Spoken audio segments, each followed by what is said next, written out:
Colin Cowherd is a nationally renowned radio host and is a constant face seen on FS1 programming throughout the week. He's also as big a college football fan as you can find. Our LA correspondent, Jeff Cesario, visited his studio to talk Big Ten. Colin Cowherd right here. Colin, last week Ohio State steamrolls Oklahoma. Yeah. Can anybody catch Ohio State in the Big Ten? Are they just a cut above? Is that it? Well, I think Urban Meyer does the best job of, he and Chip Kelly just make every quarterback they have very quickly better than they've ever been.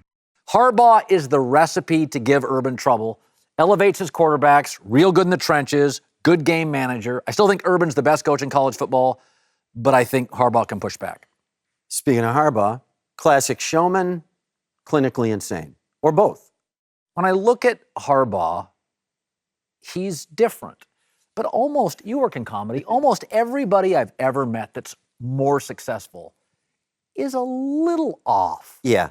There's some level of narcissism that creeps in that has to in order to do it the way they want to do it. You knew the great Larry Shandling. You've known Leno. Yeah. You've Shandling. You've known Letterman.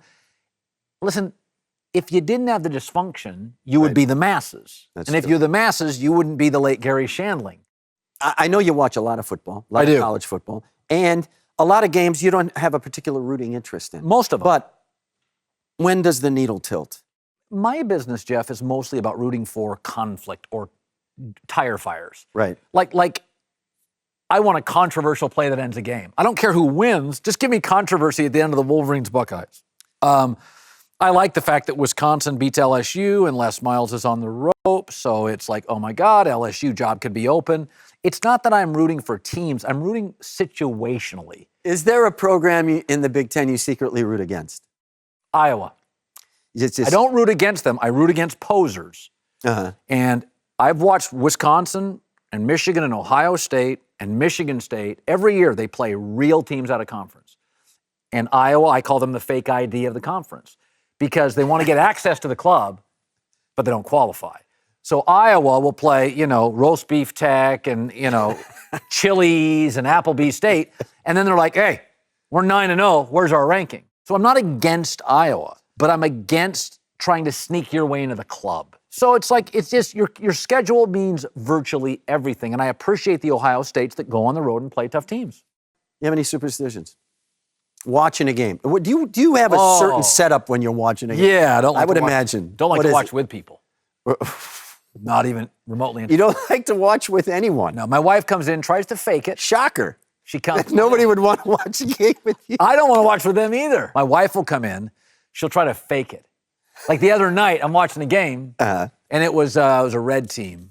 And the team in red picked it up, and they ran into the end zone. And my wife's like, oh, I can't believe there's not a flag. And I'm like, why would there be a flag? Yeah, you can't know. She goes, that didn't look legal. And I'm like, get out of the room. All right, let's predict some games. We got Nebraska at Northwestern. That's a big game for Nebraska. Yeah. Mike Riley is a very good teacher, not a great recruiter. But I think with this quarterback, I'll take Nebraska. Penn State at Michigan. I think Penn State in some trouble. Michigan played very poorly in the first half, so Harbaugh's going to show that Colorado film to that Michigan defense. Peppers is unbelievable. He's unreal. He reminded me of Charles Woodson. He was the best player on special teams. Patrick Peterson at LSU was like that. Yes. You'd watch a game, you're like, he's the best defensive player. He was the best special teams player. And on like an interception, he would probably be the best running back in the field. Wisconsin at Michigan State. I'm rolling my tongue in my mouth. I'm going to go Wisconsin. Really? It's very difficult to get 19-year-olds. Lou Holtz always says this. You get a different kid every week. Broke up with his girlfriend. He's got a big test. So Michigan State comes off a wildly dramatic national TV win. They're told how great they are. And Wisconsin's laying in the weeds, struggled against Georgia State. Yeah. So Wisconsin staff's beating up on it all week. Wisconsin, low-scoring upset, 17-14. I love that. Take it away, Mike Hall. That was really slick. That was bad. That was really quite a segue. That was quite bad.